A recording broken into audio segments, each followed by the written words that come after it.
please subscribe and don't forget to press the bell icon to get notified whenever we upload a new video.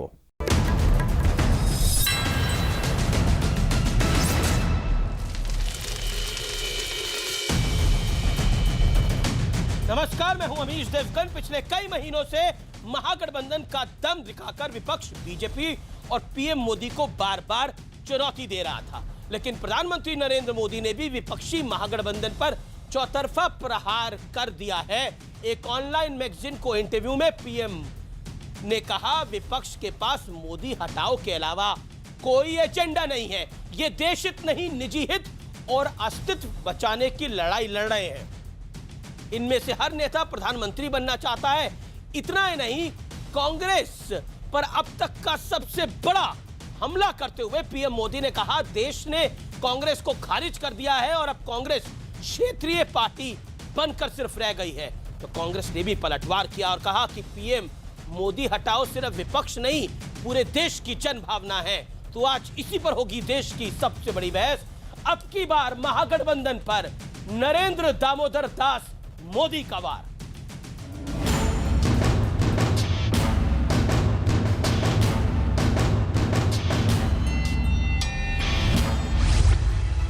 विपक्ष का महागठबंधन देश हित के लिए नहीं है। ये राष्ट्र हित नहीं, निजी हित और अपना अस्तित्व बचाने की लड़ाई लड़ रहे हैं। इनका सिर्फ एक एजेंडा है, मोदी हटाओ एजेंडा। गठबंधन का हर नेता पीएम बनना चाहता है। राहुल गांधी ने कहा वो पीएम बनने के लिए तैयार हैं, लेकिन टीएमसी इस पर राजी नहीं। ममता जी पीएम बनना चाहती हैं, लेकिन लेफ्ट को उनसे दिक्कत है। समाजवादी पार्टी को लगता है कि उनके नेता पीएम के लिए सबसे काबिल हैं। इनका सारा ध्यान पावर पॉलिटिक्स पर है, जनहित पर नहीं।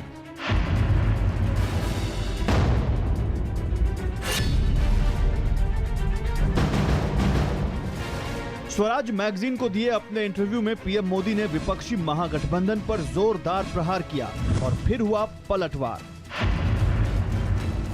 प्रधानमंत्री श्री नरेंद्र मोदी जी निरंतर गलत बयानी कर, चाहे वो भारत की आर्थिक हालात की बात हो, प्रगति की बात हो, 2014 से आज की तारीख तक प्रधानमंत्री श्री नरेंद्र मोदी जी दुर्भावना से काम कर। A modus operandi is not what they can do for the country, what they have done for the country, how they want to uplift the lifestyle of people, but let's remove Modi is the common factor. हालांकि उपचुनाव और कर्नाटक में सरकार बनाने के बाद BJP विरोधी दल लगातार महागठबंधन की ताल ठोक रहे हैं और पीएम बनने के दावे भी किए जा रहे हैं। Will you be the Prime Minister? Well, that depends. That depends on how well the Congress Party does. No, I'm talking of alliances. I mean, the Congress Party, if it's the biggest party, yes. We will. Wish you all the best. Thank you. गठबंधन होगा, कौन कितनी सीटें लड़ेगा, ये तो तय होना है बहुत जल्दी। नेताजी मैनपुरी से चुनाव लड़ेंगे। हालांकि जिन नेताओं के दम पर महागठबंधन की खिचड़ी पकाई जा रही है, उन्हीं में से कुछ को महागठबंधन दूर की कौड़ी लग रही है। Any possibility of that type Mahagठबंधन or anything? There are certain our friends they want that, but that is not practical. My own thinking is, and my own assessment, ultimately it will be state-wise position. लेकिन सबसे बड़ा सवाल है कि क्या वाकई महागठबंधन का agenda सिर्फ मोदी को हराना है, और क्या इस एजेंडे के साथ विपक्ष मोदी को 2019 में मात दे पाएगा? आज इसी पर होगी देश की सबसे बड़ी बहस। अब की बार महागठबंधन पर मोदी वार। और प्रधानमंत्री के इंटरव्यू में क्या कुछ खास था, लेकिन महागठबंधन पर मोदी प्रहार का विश्लेषण आज सुनना बेहद जरूरी है। क्षेत्रीय दल कहकर पीएम मोदी ने कांग्रेस की दुखती रख पर वार करा है। पीएम मोदी ने कहा, विपक्ष के पास सिर्फ मोदी हटाओ एजेंडा है और कोई एजेंडा नहीं है। राहुल के पीएम वाले सपने पर भी मोदी ने किया प्रहार। वजूद बचाने के लिए सियासी समझौता कर रहे हैं बीजेपी के विरोधी। कहा, लगातार हमारी जीत से परेशान है विरोधी। बीजेपी को हराने के लिए छोटे दलों की भी बी टीम बन गई है कांग्रेस पार्टी, ये तक कहा गया। मैं सीधा रुख करता हूं आज पैनल का।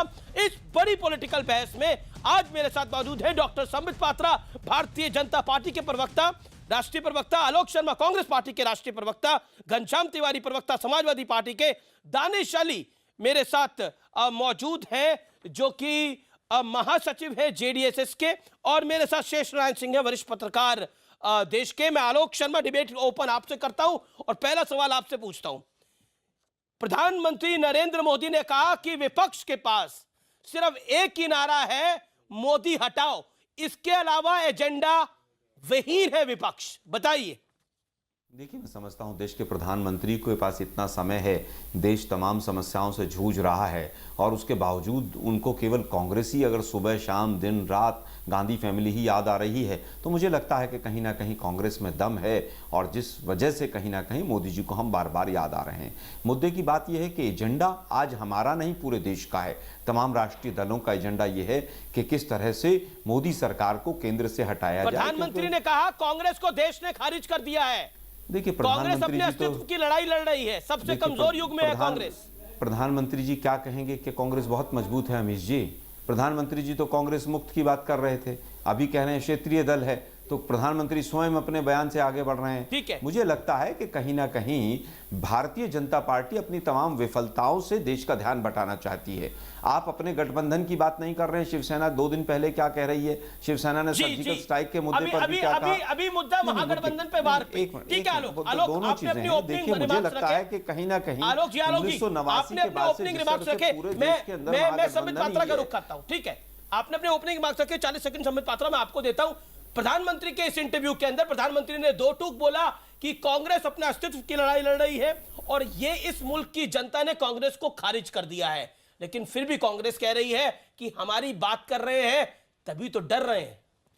देखिए, जहां तक अभी कांग्रेस के प्रवक्ता ने कहा कि कांग्रेस में दम है, तभी तो प्रधानमंत्री बार बार कांग्रेस का नाम ले रहे हैं। तो मैं तो पूछना चाहूंगा कि आप हमारी बात छोड़ दीजिए, आप अपने जो गठबंधन के जो इकाई हैं, आप उन पार्टी से पूछ, बहुत दम है कांग्रेस पार्टी में, तभी समाजवादी पार्टी और मायावती जी कह रही है 2 सीट देंगे कांग्रेस पार्टी को। बहुत दम है कांग्रेस पार्टी में, तभी तृणमूल कांग्रेस की जो नेत्री है ममता बनर्जी, वो जाके केसीआर से बात कर रही हैं, और दोनों कह रहे हैं कि कांग्रेस को दूर रखना है। बहुत दम है कांग्रेस पार्टी में, तभी शरद पवार जी एक इंटरव्यू में चंद दिनों पहले कहा कि महागठबंधन हो ही नहीं। बिल्कुल आप ही के इंटरव्यू में कहा कि किसी प्रकार का महागठबंधन नहीं हो सकता, महागठबंधन एक पृथक शब्द है। बहुत दम है कांग्रेस पार्टी में, इसलिए चंद्रबाबू नायडू कह रहे हैं हम तो कांग्रेस पार्टी के साथ कोई समझौता नहीं करेंगे।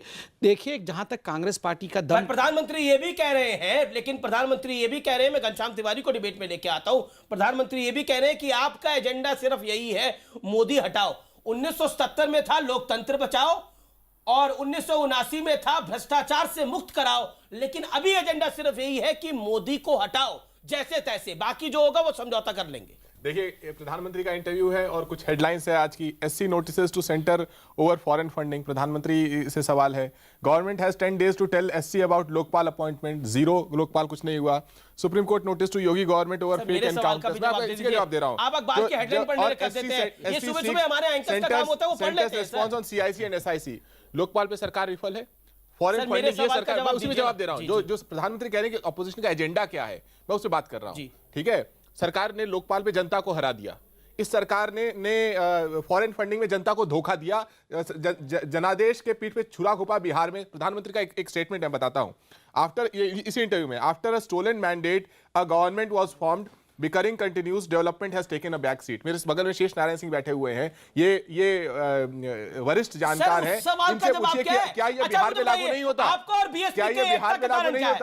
ये बताइए, एकता का कारण क्या है? मैं 30 सेकंड में जान लेता हूं, बता रहा हूं, क्विकली बता दीजिए। आप बड़े ज्ञानी प्रवक्ता हैं, आपकी और बीएसपी की एकता का कारण यही है ना कि मोदी से बचाओ। नहीं, आपको क्यों रखा? मैंने थोड़ा उसको ऑल्टर कर दिया, मोदी से बचाओ।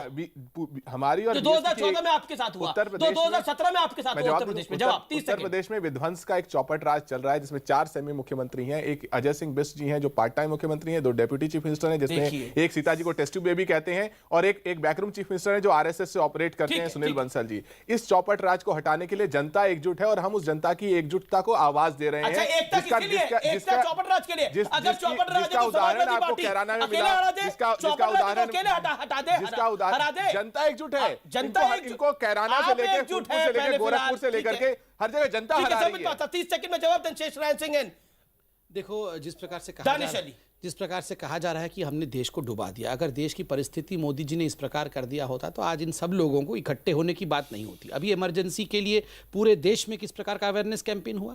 ये जितनी पार्टी बैठी है, आदरणीय घनश्याम जी की पार्टी, आदरणीय मायावती जी की पार्टी, आदरणीय आरजेडी की पार्टी हो, आप किसी यहाँ बैठे हुए हैं दानिश जी, उनसे पूछिए, सभी अधिकांश पार्टियों का जन्म इसलिए हुआ क्योंकि इमरजेंसी के खिलाफ और कांग्रेस के खिलाफ लड़ना है, आज अपने अस्तित्व बचाने के लिए आ रहे हैं। मैं एक साधारण सवाल पूछता हूं, क्या कारण रहा इन पॉलिटिकल पार्टीज का कि 70 वर्षों के बाद भी 50% लोगों के अकाउंट नहीं खुल पाए थे? क्या कारण? नहीं ठीक है, नहीं दो टूक जवाब है। पिछले 20 साल में 10 साल की सरकार रही है, 10 साल अन्य सरकार रही है। मैं आपके बीच में बोला, झूठ है। मैं आपके बीच में बोला, घनश्याम जी, मैं आपके बीच में, 10 साल आप देखिए, मैं आपके बीच में बोला, मैं आपके बीच में बोला, मैं आपके बीच में बोला, मैं 70 सालों में 10 साल अंग्रेजों का शासन भी शामिल है। बीच में बोला, 70 सालों में 10 साल अंग्रेजों का शासन भी शामिल है। मैं आपके बीच में बोला, देखिए यही मोदी जी ने आज इंटरव्यू में कहा है, परफॉर्मेंस वर्सेस केओस। मैं तो यहाँ बोल रहा था ये केओस करने आगे यहाँ पे देखिए सब लोग एक साथ बोलेंगे अभी। हम आलोक जी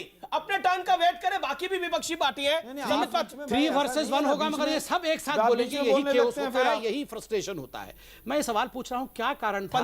15 सेकंड भी दीजिए आप, 3 लोग मेरे खिलाफ है, दीजिए समय थोड़ा सा।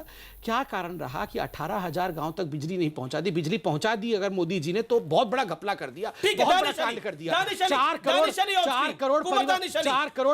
4 करोड़ परिवारों तक बिजली पहुंचाने का काम कर दिया, तो हमने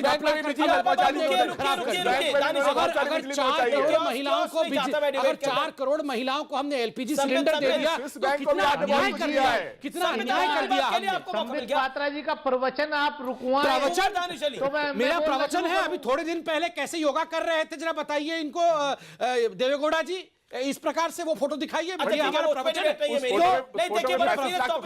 जी कैसे योगा कर रहे थे वो भी सब जानते हैं। तो ये मेरे को प्रवचन क्यों कह रहे हैं भैया? जैसा आपने योगा किया वैसे हम भी बोल रहे हैं। और मोदी जी जो लाइफ स्टाइल जीते हैं ना, जो 7 रेस कोर्स रोड में मोदी जी के लाइफस्टाइल पे योगा मत उठाना sir. Devegowda the most corrupt people of Karnataka, ये हर कोई जानता है।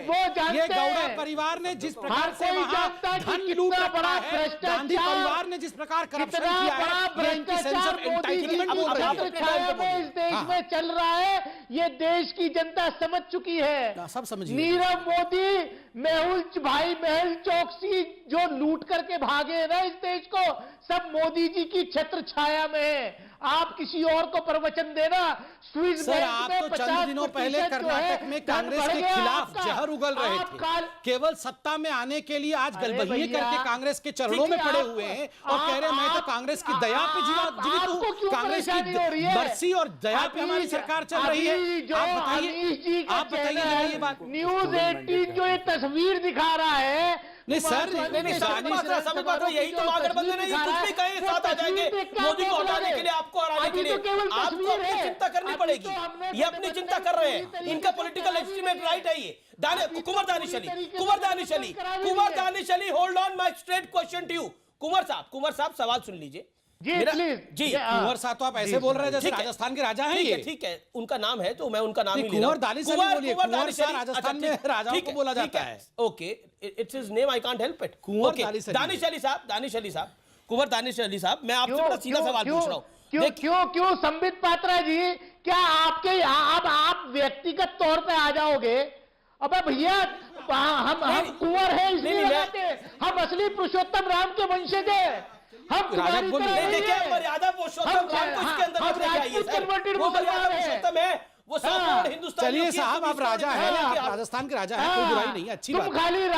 तुम खाली पुरुषोत्तम राम को जो है, मैं इनको राजा बना रहा हूँ, ये तूतरा क्यों उतर रहे हैं बताइए, और राम को भी घसीट खिला रहे हैं, डिबेट भगवान राम को भी घसीट खिला रहे हैं। तुम भगवान राम की गंदी सोच रखने वाले हो। अरे भैया, आप भगवान राम के यहाँ चिल्लाने की क्या आवश्यकता है? नहीं, भगवान राम के यहाँ चिल्लाने की क्या आवश्यकता है? मैं पुरुषोत्तम, मर्यादा पुरुषोत्तम राम पे नहीं, मैं तुम जैसे घटिया आदमी पर चिल्लाता हूँ। बताइए, ये अहंकार इनका है। मैं इनको राजा भी देखिए, कह रहा दानिश हूं, अली, ये तू तड़ाक करके अनपढ़ गवारों को क्यों बुलाते हैं शो में, मुझे समझ में नहीं आता है। घटिया सोच वाले इंसान हो तुम। बताइए, इस देश में सिर्फ लोगों को बांटने का काम करते हो। अरे मैंने उज्ज्वला बताया, बिजली बताया, बांट कहां दिया बताइए, अभी तक क्या आंकड़े निकाली? नहीं बताइए, मैं इस पे ऑब्जेक्शन करता हूं, इस व्यक्ति ने तू तड़ाक कैसे किया? How dare he do that? ये क्या हमें टेकन फॉर ग्रांटेड किया हुआ है? ये बीजेपी का टेकन फॉर ग्रांटेड है? मोदी जी को कुछ भी कह देंगे, बीजेपी के प्रवक्ता को कुछ भी कह देंगे, तू तड़ाक कर देंगे और हम सुन के चले जाएंगे। अभी हिंदू मुस्लिम की बात किसने की?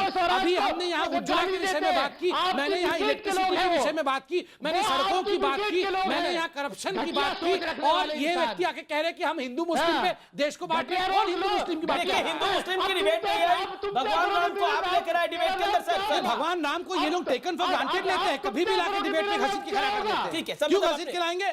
कुमार दानिश अली, मैं अगर इनके रिलीजन के विषय में कुछ बोलूंगा तो गर्दन काटने की बात कर देंगे। मेरा नाम क्या होगा? मैं पूरा नाम लिखूं या आधा नाम लिखूं?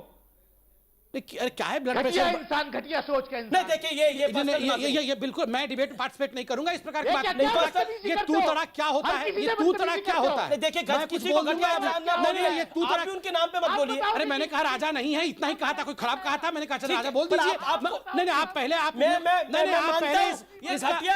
घटिया आदमी नहीं बोलना ये फैसला करिए, वरना आप बिना बीजेपी के डिबेट करिए। बिना बीजेपी क्या आप don't take BJP for granted. आप बीजेपी को यहाँ गाली दिलवाएंगे, आप यहाँ बीजेपी को कहेंगे तू तड़ाक। देखिए, हमने किसी को तू कहा, हमने किसी को तू कहा? यहाँ पे क्या टेकन फॉर ग्रांटेड? महागठबंधन बने या महागठबंधन नहीं बने, आप बेसिक बिहेवियर, ये अहंकार की भाषा नहीं चलेगी। ये 34 सीट जीत के आप मुख्यमंत्री बन गए तो दूसरों को तू कहेंगे, दूसरों को तड़ाक कहेंगे, भगवान राम के खिलाफ कहेंगे, ये सब नहीं चलने वाला है डिबेट में। ठीक है, क्या मजाक बना कर रखेंगे? अरे हम भगवान, आप चुपचाप बैठ जाइए। जिस व्यक्ति में एजुकेशन नहीं हो वो व्यक्ति को बोलना नहीं चाहिए। आप जो है घटिया सोच रखने वाले, देखिए दानिश अली साहब, आप मर्यादा पुरुषोत्तम राम का नाम लेकर के सिर्फ राजनीति करते हो। ठीक है, वो आप अरे भैया आप इस्लाम का नाम लेके क्या करते हो? डिबेट नहीं है दानिश अली, आप इस्लाम का नाम लेके क्या करते हो? क्या करते हो इस्लाम का नाम लेके? चले जाओ हट पे अभी कि दानिश अली कुंवर क्यों लगाता है? 24 घंटे इस्लाम का नाम लेके यहाँ पे पॉलिटिसाइजेशन करने वाले, यहाँ पर आतंकवाद का भी समर्थन करते हैं ये लोग कश्मीर में अपीजमेंट करते हैं आतंकवादियों का, और हाफिज सईद का स्टैंड खरीदता है। मैं हाथ जोड़ के निवेदन करता हूँ अपने कुंवर दानिश अली, मेरा निवेदन है सुन लीजिए। दानिश अली देखिए, आपको भी बकवास जैसे शब्दों से बचना चाहिए, घटिया जैसे शब्दों से बचना चाहिए। मेरा निवेदन है आपसे, आप भी एक बड़ी पार्टी के प्रवक्ता हैं, महासचिव हैं, मुझे लगता है आपको भी बचना चाहिए। मेरा सीधा सवाल सुन लीजिए, मेरे को शेष जी की बात जाने दीजिए, मैं दानिश अली आपके पास आऊंगा। शेष नारायण सिंह, प्रधानमंत्री नरेंद्र मोदी ने एक इंटरव्यू में बहुत स्पष्ट रूप से कहा कि सिर्फ एक ही एजेंडा है, मोदी हटाओ, और कांग्रेस का रोल अब क्षेत्रीय दल जैसा है। तो ठीक है, वो तो है ही है, वो तो। क्या आपको लगता है इस एजेंडे से विपक्ष जीत जाएगा? नहीं, जीतना हारना तो फिर वोटर तय करेगा, वो तो मई में तय होगा, लेकिन वो पर ये रणनीति ठीक है? नहीं, रणनीति उनके हिसाब से, आप जो भी वो तय करेंगे उसका रणनीति बनाने वाले हम कौन होते हैं? उनका देखिए, मोदी जी की चिंता जायज है, क्योंकि अगर सारा विपक्ष एक होता है तो इंदिरा गांधी भी हार जाती हैं, राजीव गांधी भी हार जाते हैं। आपको लग रहा है मोदी भी हार जाएंगे? नहीं, हारने की खतरा है तो मोदी जी उसको उस हिसाब से अपनी पेशबंदी कर रहे हैं, और मुझे लगता है कि हर नेता को अपनी पेशबंदी करना चाहिए। क्योंकि देखिए, ये मोदी जी ने जैसे कहा कि राहुल गांधी प्रधानमंत्री होना चाहते हैं, मुझे लगता है कि राहुल गांधी को प्रधानमंत्री बनाने में इवन यूपीए वाले सीरियस हैं। यूपीए के शरद पवार हैं, उन्होंने साफ कह दिया ऐसा कोई गठबंधन नहीं होने जा रहा। और जहां तक अखिलेश यादव और इनकी पार्टी और मायावती का सवाल है, वो तो यूपीए में है ही नहीं जी। तो हमें ऐसा लगता है, राहुल गांधी की लीडरशिप को वो एक्सेप्ट नहीं करते हैं। वो है ही नहीं, वो तो राहुल उनका लीडर ही नहीं। सुनो पूरी बात सुनो, उसमें एक्चुअली ये है कि यूपीए जो है वो एडजस्टमेंट करेगा non UPA anti BJP party से। इससे मोदी जी को चिंता है, और वो चिंता उनकी ठीक है। आलोक शर्मा, प्रधानमंत्री ने राहुल गांधी पे कहा कि राहुल खुद को प्रधानमंत्री मानते हैं, लेकिन कोई भी दल उनको अपना प्रधानमंत्री का कैंडिडेट नहीं मानता। देखिए, मैं समझता हूं अमित जी, माननीय मोदी जी तो इसी तरह के बयान देंगे ना, लेकिन कौन मानेगा कौन नहीं मानेगा, माने राहुल गांधी जी ने स्वयं उसका उत्तर दिया। ममता बनर्जी, शरद पवार, अखिलेश यादव, देखिए समय आएगा, सब चीजें ठीक होंगी। अभी से मीडिया को इतनी चिंता, मोदी जी को इतनी चिंता क्यों हो रही है? अभी तो 1 साल है उनका, लगभग 10 महीने। तो मोदी जी ने क्या 4 साल में किया उसके बारे में बताएं, और अगले 8 महीने 10 महीने में क्या करेंगे उसके बारे में देश को बताएं। मुद्दे की बात यह है, नहीं हम तो सब लोग अनपढ़ हैं साहब, एक ही आदमी पढ़ के आता है टीवी चैनल्स पे, पूरा इंटरव्यू पढ़ा है तो आप ये बोल ही क्यों रहे हैं? मोदी साहब में रखा है मुद्दे की बात यह है कि मोदी साहब को तो घबराने की जरूरत ही नहीं होनी चाहिए। एम्प्लॉयमेंट के विषय में बात मोदी साहब कौन सा ऐसा विषय है जिस पे बात नहीं की? आप बता दीजिए। दो पार्ट में प्रधानमंत्री ने कई विषयों में बात किसी के बीच में नहीं बोला था। मैं केवल ये कह रहा हूं मोदी जी को घबराना ही नहीं चाहिए। 35 रुपए में डॉलर मिल रहा है, कोई लेने वाला नहीं है। पेट्रोल पंप बंद हो रहे हैं, फ्री में पेट्रोल दे रहे हैं वो। किसान जो है वो मालामाल होकर विदेश जा रहे हैं। तो मुझे लगता है मोदी जी को चिंता ही नहीं करनी चाहिए। बहुत बड़ा रोजगार का पूरा एक प्रवचन वहां पर मोदी साहब ने दिया है। युवा अपने आप को ठगा हुआ महसूस कर रहा है। ठीक है, आज पूरा विश्वास प्रवचन ब्रेक के बाद आपके पास आऊंगा। संबित पात्रा आपके पास भी आ रहा हूं, एक अंतराल के बाद वापस आ रहा हूं, लेकिन मेरा निवेदन है सभ्य भाषा का इस्तेमाल हो। अंतराल के बाद ये सबसे बड़ी बहस में प्रधानमंत्री के इंटरव्यू के वो मुख्य अंश जो आप देखना चाहते हैं, मैं ब्रेक के बाद आपको बता रहा हूं। Welcome back. आप देख रहे हैं आर पार, और आर पार में प्रधानमंत्री नरेंद्र मोदी के इंटरव्यू के दो इंपॉर्टेंट पॉइंट जिन पर मैं राय लेना चाहता हूं कुंवर दानिश अली की और संबित पात्रा की। दानिश अली, मैं आपके पास आता हूं। इस दौर के अंदर प्रधानमंत्री ने बोला कि इस महागठबंधन के लिए देश हित नहीं है, दलित ऊपर है। प्रधानमंत्री ने बोला कि एजेंडा सिर्फ एक है, मोदी को हटाओ और अपने आप को बचा लो। क्या वही एजेंडा है? ये एजेंडा हमारा बहुत साफ है कि इस देश का लोकतंत्र बचाना है, इस देश के किसान और गरीब को बचाना है, इस देश के नौजवान को बेरोजगारी से बचाना है। आप लगातार जुमलेबाजी नहीं कर सकते। विपक्ष का काम होता है कि आप जिस मुद्दों पर चुनकर के आए थे, हम आपसे जवाब मांगे। आप कह रहे थे 2013-14 में कि देखिए काला धन स्विस बैंक से वापस आना चाहिए कि नहीं आना चाहिए। काला धन स्विस बैंक में और 1.5 गुना बढ़ गया। दानिश अली साहब, ये तो आपने मुद्दे बताए। मैं जो सवाल पूछ रहा हूं, मैं तो ये सवाल पूछ रहा हूं, क्या लेफ्ट और ममता को मिलवा दोगे आप लोग? लेफ्ट और ममता को मिलवा दोगे बंगाल के अंदर? अमीश जी, आप क्यों परेशान हैं? कुमार स्वामी जी का शपथ ग्रहण समारोह की तस्वीर बिल्कुल मुझे याद है, मुझे आपकी तस्वीर भी याद है। पार्टी के नेता और माननीय प्रधानमंत्री जी, इस देश के माननीय प्रधानमंत्री जी, सिर्फ एक कार्यक्रम में उसके बाद के बयान भी मुझे याद है। शरद पवार उसके बाद ही बोले, ममता उसके बाद ही बोली, अखिलेश यादव उसके बाद ही बोले। आप क्यों परेशान हो सर? हम गठबंधन करेंगे। हमारा कुछ गठबंधन प्रीपोल चुनाव पूर्व गठबंधन होगा और कुछ पोस्टपोल होगा। ठीक है, संबित पात्रा के नेता, यानी एजेंडा एक है। एजेंडा सिर्फ साफ है, एजेंडा सिर्फ ये है कि गठबंधन हो, महागठबंधन हो, जैसे भी जो भी बंधन हो, लेकिन आपको सत्ता में नहीं रहने देंगे। देखिए, 3 सवाल यहां उठाए गए, मैं उनका जवाब देता हूं। पहला प्रश्न का उत्तर जो उन्होंने दिया, लोकतंत्र विरोधी और मैं बात कर सकता हूं या ये भी जेडीएस से बोलेंगे? नहीं, संबित पात्रा की टर्न है। आपने अपनी बात कह दी और आप लोकतंत्र के विरुद्ध, आप लोकतंत्र की हत्या कर रहे हो, इसलिए आपको बाहर होना चाहिए। देखिए, नंबर 1, इन्होंने किसान को बचाने की बात की। हम तो किसान को बचाने के लिए यहाँ आना चाहते हैं। आप वो आर्काइव से अपने वीडियोस मंगाइए जिसमें कुमार स्वामी जी और देवेगौड़ा जी खुद भाषण देते हुए कह रहे थे कि जो कांग्रेस पार्टी है ये किसानों की हत्यारी है। 3500 किसानों की हत्या कांग्रेस पार्टी ने कर्नाटका के अंदर की। सर, मैं आपके बीच में एक शब्द नहीं बोला था अमीश जी, मैं इनके बीच में बिल्कुल नहीं बोला। अब मैं इनके बीच में बिल्कुल नहीं मिला। आप देख लीजिए, डिसाइड करिए, आप इनके साथ डिबेट करिए। आप बिना भाजपा के डिबेट कर लीजिए। आप अपनी बात रखिए। देखिए, मेरा निवेदन है, अब सुन लीजिए। दानिश अली, आपको उन्होंने 1.5 मिनट सुना, आप भी उनको 1 मिनट सुन लीजिए। क्यों 1.5 मिनट क्यों नहीं सुन सकते हैं? क्यों पॉइंट? हाँ, नंबर 1, किसानों की रक्षा करने के लिए ये बाइट दे रहे थे कि किसानों की सबसे बड़ी हत्यारी कोई है तो आप परेशान है। सर, मुझे कंप्लीट करने दीजिए। किसानों की सबसे बड़ी हत्यारी कोई है तो वो कांग्रेस पार्टी है। 3500 किसानों को मारी है, और जैसे ही 12 बजे 15 तारीख को मालूम पड़ता है कि अरे अरे अरे अरे चीफ मिनिस्टर बन सकते तो किसान गया गड्ढे में और कुमार स्वामी आ गए चीफ मिनिस्टर की कुर्सी पे। ये किसानों को बचा नहीं रहे साहब, ये गौड़ा परिवार को बचा रहे हैं। और यहां ये बता रहे हैं कैसे भी, आप चिंता मत करिए अमीश जी, हम कैसे भी इकट्ठे हो जाएंगे, कैसे भी इकट्ठे होके एक देवेगौड़ा जी प्रधानमंत्री बन जाएंगे, नहीं तो एक चंद्रशेखर जी बन जाएंगे, नहीं तो एक गुजराल जी बन जाए।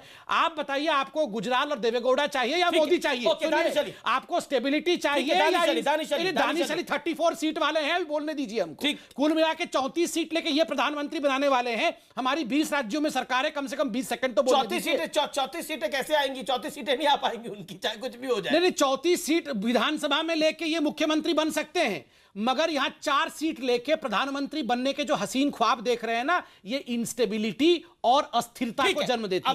और दूसरा काला धन बोल रहे थे। अरे भैया, काले धन पे डिबेट नहीं है, मगर ये एटीएम मशीन के नए मैनेजर हैं कुमार स्वामी जी। एटीएम मशीन कर्नाटका का है, कांग्रेस पार्टी का। रोज पैसा लेके गांधी परिवार को देते रहते ये कांग्रेस वाले, और उस एटीएम मशीन को मैनेज करते हैं Kumaraswamy, new manager of the ATM machine. अंदर अमित शाह जी जिस बैंक के डायरेक्टर हैं, कैसे उन्होंने जो है 4 दिन के अंदर एक कोऑपरेटिव बैंक में 750 आरबीआई की रिपोर्ट आ गई है, काले से सफेद कर दिया। आरबीआई की भी आ गई, नाबार्ड की भी आ गई, सामने आ गया है सफेद। आपने आरबीआई की रिपोर्ट पढ़ी? उसमें आरबीआई ने क्या कहा है? जनता पार्टी के पास मशीन है इस काम के लिए। ना साहब, आरबीआई भी हमारी, ट्रंप भी हमारे, सुप्रीम कोर्ट भी हमारी। बताइए, इनके पास सिर्फ राहुल गांधी है, हमारे पास बाकी सब कुछ है। ठीक है, घनश्याम तिवारी, जिस हल्के तरीके से आरबीआई को कहा जा रहा है, मैं इनमें से कोई भी सवाल का जवाब नहीं मिल रहा। ये लोग लोकपाल क्यों नहीं लाए? सवाल का जवाब नहीं। मैं इनके फेलियर्स बता रहा हूँ, कैसे लोकतंत्र की भावना को, इनकी सरकार ने कैसे लोकतंत्र की भावना को इनकी सरकार ने खत्म किया, जिसके चलते ये लोग हारेंगे। लोकपाल नहीं ला पाए, कोई जवाब नहीं है। फॉरेन फंडिंग क्यों अलाउ कर रहे हैं भारतीय जनता पार्टी के अंदर बिना स्क्रूटनी? कोई जवाब नहीं। 4 महीने से मैं संबित पात्रा से पूछ रहा हूं। मैं आज भी कहता हूं संबित पात्रा के पास एक अच्छा आर्गुमेंट नहीं है। क्यों इनकी पार्टी को फॉरेन फंडिंग चाहिए? कर्नाटक मॉडल पे बिलीव कर रहे हैं 2019 में? कर्नाटक मॉडल क्या था? कर्नाटक मॉडल ये था जिसमें सबसे छोटा दल मुख्यमंत्री बना लेता है। क्या उसी मॉडल पे 2019 में काम होगा? मैं सवाल पूछ रहा हूं। कर्नाटक मॉडल ये था कि सबसे बड़ा दल धौंस से, चोरी से सरकार बनाना चाहता था, और राष्ट्रगान चल रहा था, बीच में भाग गए। और खुद राष्ट्रगान चलते 4 साल देश को लड़ाते रहे, वंदे मातरम बोल करके, और राष्ट्रभक्ति के नाम पर। और जब इंटरव्यू में बोला कर्नाटक में जनादेश के साथ धोखा कर सरकार बनाई। देखिए, प्रधानमंत्री चोरी किया, प्रधानमंत्री स्टोलन मैंडेट। हाँ, बता रहा हूँ। प्रधानमंत्री जो है बहुत बड़े नेता हैं, फिर भी उनसे कई बार गलती हो जाती है। क्या गलती हुई? वो बिहार के बारे में बोल रहे थे, वो गलती से कर्नाटक बोल गए। बिहार में क्या हुआ? के बारे में बोला। बिहार में क्या हुआ? स्टोलन मैंडेट कहां पे? असली में अगर स्टोलन मैंडेट है जो चोरी से सरकार बनाई। और बाय द वे, प्रधानमंत्री कोई प्रेस कॉन्फ्रेंस नहीं कर रहे थे। स्वराज मैगजीन जो इनके घर की खेती है, वहां पर अपना बयान दे रहे थे। कब तक प्रधानमंत्री पिंजड़े में जो शेर है उसकी तरह बात करते रहेंगे? अगर वो देश के लोकप्रिय नेता है, खुल्लम खुला प्रेस कॉन्फ्रेंस करें। आप हैं, तमाम वरिष्ठ पत्रकार हैं। 3 जनवरी 2014 आखिरी बार इस देश के प्रधानमंत्री ने एक प्रेस कॉन्फ्रेंस किया था। क्या 4 साल में देश का प्रधानमंत्री प्रेस कॉन्फ्रेंस? 30 सेकंड का जवाब दे दीजिए। नहीं, इन्होंने कहा कि प्रधानमंत्री जो हैं अपनी घर की खेती को इंटरव्यू दे रहे थे और पिंजड़े में कैद शेर है।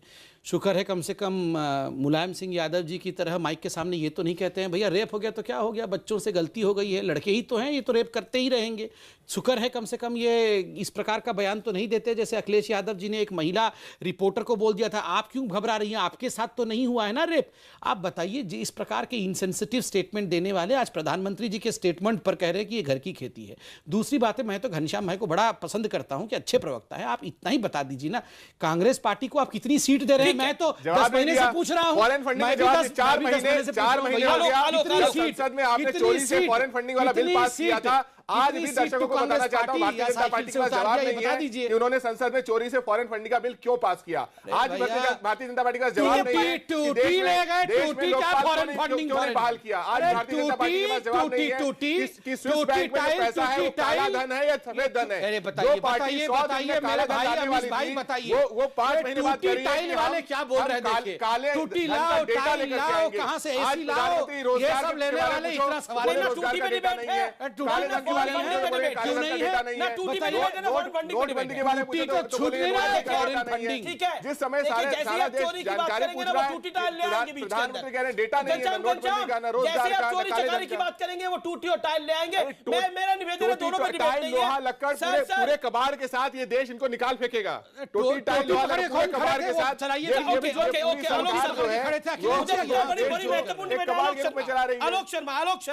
आलोक शर्मा क्या यह माना जाए जो प्रधानमंत्री मोदी ने इंटरव्यू में बात बोली, मोदी से नफरत विपक्ष को आपस में जोड़ने का हथियार है? क्या विपक्ष नरेंद्र मोदी से नफरत करता है, जो प्रधानमंत्री ने बोला? देखिए, प्रधानमंत्री तो इस तरह के इमोशनल बयान देंगे ही ना कि लोग मेरे से नफरत कर रहे हैं, बाकी पार्टियां नफरत कर रही हैं। प्रधानमंत्री से आप ये उम्मीद करेंगे कि प्रधानमंत्री कहेंगे कि बाकी पार्टियां मुझे प्यार कर रही हैं? प्यार करती है कांग्रेस। मुझे लगता है सीधा आप प्यार सीधा करते हैं आलोक भाई प्रधानमंत्री से? आप अमित जी, आप पूरी डिबेट को कहां से कहां ले जाते हैं। मेरे देश के प्रधानमंत्री में प्यार करता हूं मैं, लेकिन उनकी नीतियों की पूरी खुल्लम खुल्ला आलोचना करता हूं और सख्त लहजे में करता हूं। उसका कारण यह है पूरी तरह से कि जिस तरह से आज किसान त्राही त्राही कर रहा है, यहां पर बार बार जो जुमले छोड़े जा रहे हैं। मुझे केवल ये बता दीजिए, 13,500 गांव की बिजली की अभी बीजेपी के प्रवक्ता बात कर रहे थे। 18,000 करेक्शन कर लीजिए, 18,000। हाँ बिल्कुल, अमीश जी मैं चुपचाप बैठ जाता हूं। बोलिए आलोक, मत बैठिए, वो 19 के बाद बैठिएगा, अभी बोलिए। आलोक शर्मा बोलिए। आप बुलवाते रहिए इनको, बेकार की डिबेट कराते रहिए। नहीं देखिए, बेकार की डिबेट नहीं हो रही, डिबेट काम की हो रही है। एक मुद्दा, कोई निष्कर्ष पूरी डिबेट में निकला हो अभी तक तो आप बता दीजिए मुझे, मैं चुपचाप बैठ जाता हूं। आप सब हमारे बड़े विद्वान लोग बैठे हैं आपके यहाँ, चिल्लाते हैं। आपने 13,000 कहा, मैंने उसको अमेंड करके 18,000 कर दिया, इसमें नाराज हो गए? ठीक है, ओके। अभी तू तड़ाक करके डांट गाली कर रहे थे तो हम तो नाराज नहीं हुए। Alok Sharma make your point. नहीं अमीश जी, 13,500 का जो कोट है वो मोदी जी का है। अब हो सकता है संबित जी को मोदी जी से ज्यादा जानकारी हो। मुद्दे की बात यह है कि 7 लाख इस देश में गांव थे, 21,000 गांवों में बिजली थी मात्र 1947 में। हमारी जो स्पीड रही है पिछले 60 वर्षों की, वो डबल रही है। अब मोदी जी झूठ बोलते रहते हैं देश के सामने कि वहां बिजली नहीं थी, यहां नहीं था, तमाम चैनलों ने वो भी दिखाया है। मुद्दे की बात यह है कि आपने अर्थतंत्र और सामाजिक तंत्र दोनों को तबाह कर दिया है। अभी आप स्टेबिलिटी की बात कर रहे हैं, 10 दिन पहले जम्मू कश्मीर से सरकार छोड़कर आप भगोड़े हुए हैं, अभी आप स्टेबिलिटी की बात कर रहे हैं। ठीक है, ओके, जवाब संबित पात्रा जवाब। ठीक है, संबित पात्रा जवाब। ठीक है, आपने आलोक अपनी बात रखी। अमीश जी मेरी बात एक मात्र ये सुन लीजिए जी, 10 सेकंड बोलिए। आपने 2015 में वायदे, 2014 में वायदे किए थे, उसमें मुरली मनोहर जोशी साहब कह रहे हैं कि तापी जो है वो कोरी है, उस पर कुछ नहीं लिखा हुआ है। आपने क्या क्या किया जरा वो बताइए। कभी टूटी पे चले जाएंगे, कभी रोहंगनिया पे चले जाएंगे, कभी कहीं चले जाएंगे। आप देश को सोचने ही नहीं देना चाहते। स्टेबिलिटी आपको लगता है 2019 में मुद्दा होगा? देखिए, स्टेबिलिटी हमेशा किसी भी राजनीति में मुद्दा होता है। देश ने एक बहुत बड़ा कार्यकाल इंस्टेबिलिटी का देखा हुआ है। मैंने प्रधानमंत्रियों का नाम भी लिया है, और आज एक किस प्रकार से एक मजबूत नेतृत्व के अंदर काम कर रहा है। जहां तक इकोनॉमी की बात की गई, याद करिए 2013 में आप तो एक बिजनेस चैनल में थे और बिल्कुल आपने ये सब फॉलो किया होगा। फ्रजाइल 5 कहा था हमें वर्ल्ड इकोनॉमी की। इंडिया आज एक फ्रजाइल 5 में है। ब्रिक्स इधर उधर के स्लोगन मैं तो नहीं बोल रहा था, उससे बड़ा मुंह लटका के जाने वाले थे। तो मैं तो इनके बीच में बिल्कुल नहीं बोला, मैंने शांति से सुना। एक करेक्शन किया, फिर ये क्यों चिल्ला रहे हैं? अगर इकोनॉमी स्ट्रांग हुई है तो जीडीपी कैसे गिर रहा है? अब चिल्लाइए मत। अभी तो बड़ा ज्ञान दे रहे थे, बोले थे मैं डिबेट छोड़ के वानप्रस्थ में चला जाऊंगा, मैं दंडकारण्य में जाके वहां रह जाऊंगा। अभी क्या क्या बोल रहे थे? नहीं, ये बोल रहे थे वानप्रस्थ में चले जाएंगे, कोई बीच में बोलेगा तो। अब बिल्कुल एकदम विश्वामित्र बन के से एकदम अंगिमा भंगिमा दिखा रहे। बैठ जाइए। ए भैया, ये राहुल गांधी जैसे हैं, इनके सारे प्रवक्ता भी वैसे ही हैं। खैर, अब मैं पूरा कर लूं। देखिए, फ्रजाइल 5 देश हमारी थी, ब्रिक्स में आई गिरने वाली थी। फ्रजाइल 5 से फैबुलस 5, फैबुलस फ्यू, हम फैबुलस फ्यू में आ जा गए। आज ब्रिक्स में अगर सबसे स्ट्रांग कंपोनेंट कोई है तो वो ब्रिक्स कंपोनेंट है। आज आप ये बताइए मेरे को कि हर क्षेत्र में भारतवर्ष आगे बढ़ रहा है तो कांग्रेस को परेशानी किस बात की? मैं एक छोटा सा उदाहरण देकर जवाब पूछना चाहता हूं अमीश भाई, आपसे पूछना चाहता हूं। हमारी इकोनॉमी स्ट्रांग हुई है तो मैं तो एक लाइन बोला था, आप बहुत परेशान हो गए थे। पॉलिटिकल डिबेट है, मैं पॉलिटिकली सवाल शेष जी को लेके आ रहा हूं। भैया, सिकंजी और कोका कोला में फर्क नहीं जानने वाले। ये जो ये आलू पेड़ आलू पर होता है, नीचे होता है, ये फर्क नहीं जानने वाले। ये एग्रीकल्चर के बारे में क्या बोल रहे हैं? अरे 1.5 गुना बढ़ाकर एमएसपी देने वाले पॉलिटिकल पार्टी हम है, और इसका सबसे बड़ा सबूत है, सबसे बड़ा। देखिए, शेष जी को मुझे लेने दीजिए। हाँ, बिल्कुल लीजिए। शेष जी, क्या आपको लगता है कि नरेंद्र मोदी ने इस इंटरव्यू से एक टोन सेट करी है पॉलिटिकल? हाँ तो करेंगे ही, वो तो मेरा ख्याल करना चाहिए। इलेक्शन अब 8 महीने बाद इलेक्शन होने जा रहा है मध्य क्या स्टेबिलिटी एक फैक्टर होगा? नहीं, स्टेबिलिटी फैक्टर बनाने की देखिए दो बातें हैं। बीजेपी की पूरी कोशिश है कि स्टेबिलिटी को भी फैक्टर बनाए और राहुल गांधी को भी एक इंपॉर्टेंट फैक्टर बनाए क्योंकि राहुल गांधी वर्सेस नरेंद्र मोदी में एडवांटेज बीजेपी है। तो राहुल गांधी कांग्रेस की कमजोर कड़ी है? नहीं कमजोर, अब वो तो कांग्रेस वाले बताएंगे, हमसे क्या कल बात है उनकी बात। हमारा अपना आर्गूमेंट है, आपके पॉलिटिकल एनालिस्ट ये है कि राहुल गांधी का जो एक्सेप्टेबिलिटी कोशेंट है भाई, उनकी सरकारें गायब होती रही, इनकी सरकारें बढ़ती रही, तो उसके मुझे लगता है कि वो राहुल गांधी का एक फैक्टर है। तो इसीलिए शायद जो इनके सबसे करीबी सबसे बड़े यूपीए के सहयोगी मायावती और अखिलेश यूपीए में नहीं, ध्यान रखिए, शरद पवार ने जो कहा है कि नहीं ऐसा कुछ नहीं है। आलोक कुछ कहना चाह रहे?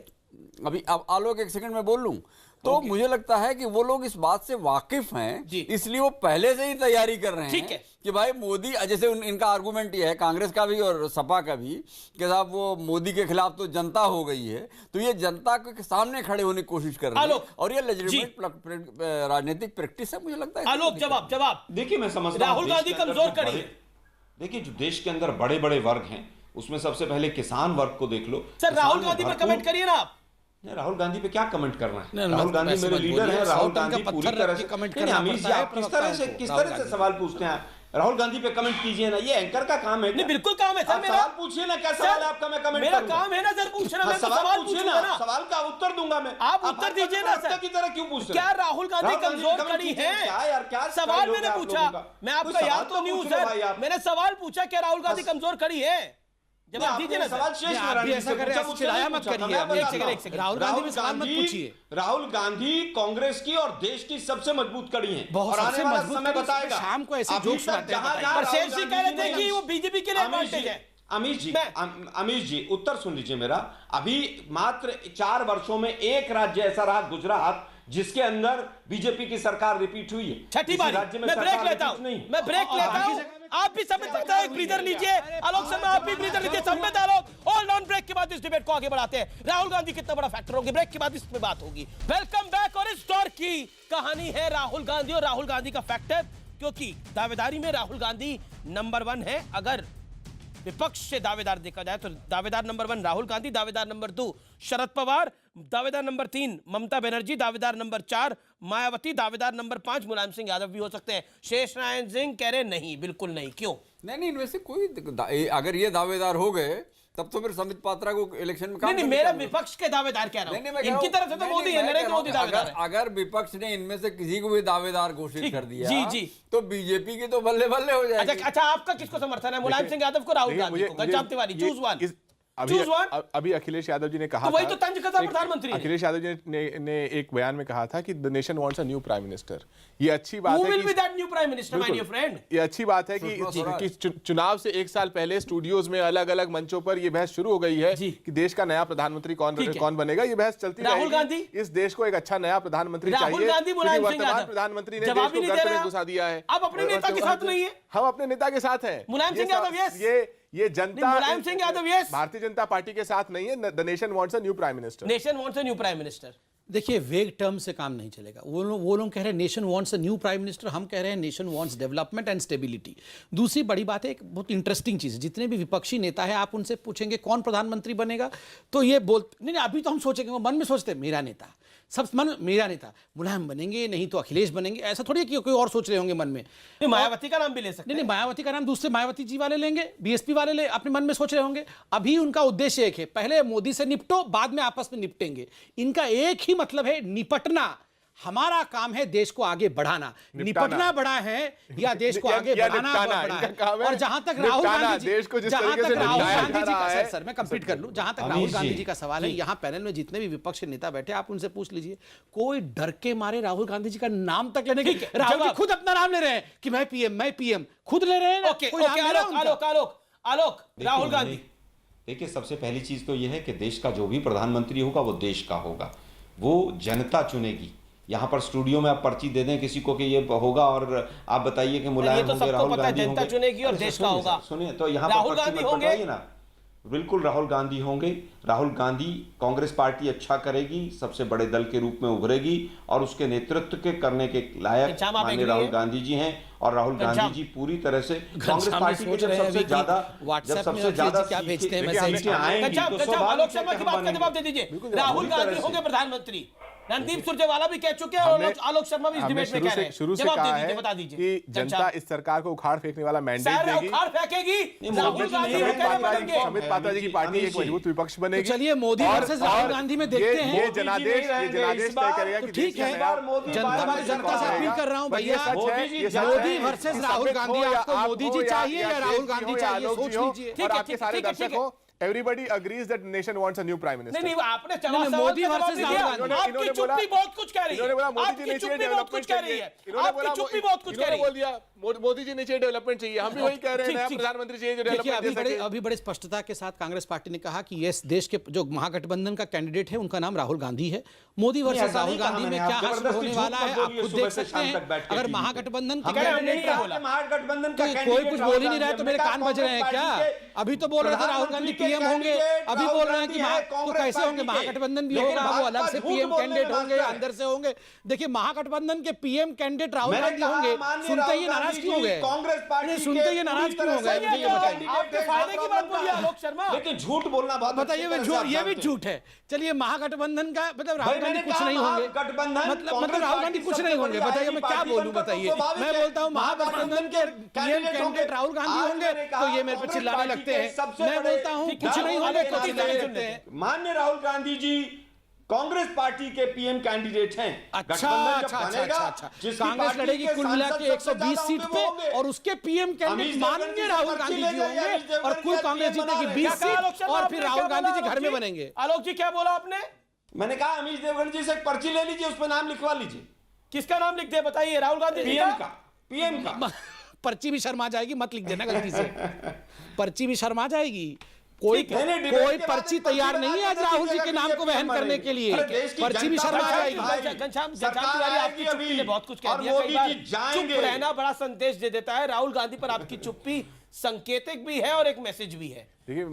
ओके, आप इसको इंटरप्रेट कैसे करते हैं शेष जी? 10 सेकंड शेष जी को मुझे 10 सेकंड लेने दीजिए। अब आप चुप्पी रहिए, हो गया राहुल गांधी पर आपने आप मेरी चुप्पी की बात मत करिए। मैंने साफ साफ कह दिया है कि the nation wants a new prime minister. Sir ये तो परिवार बोला, चलिए मैं आपको वाइंड अप करना पड़ेगा। शुक्रिया। मैं जाता था शेष जी फाइनल वर्ड एक दे दे। शेष जी, घनश्याम तिवारी की चुप्पी क्या कहती है राहुल गांधी के बारे में? नहीं तो घनश्याम तिवारी राहुल गांधी को मानेंगे तो यूपी में क्या होगा भाई? अभी तो भोग चुके हैं असेंबली इलेक्शन। शुक्रिया आप तमाम लोगों का, आपने आर पार की बहस को देखा। निष्कर्ष यही है कि प्रधानमंत्री नरेंद्र मोदी ने पहली बार महागठबंधन के ऊपर बड़ा बयान दिया है। कहा कि इनका एजेंडा सिर्फ मुझे हटाना है, देश के लिए कुछ नहीं है। फिलहाल आर पार में इतना ही। आप देखते रहिए न्यूज़ 18 इंडिया। नमस्कार और अब वक्त है अगले प्रोग्राम का। Sumit over to you.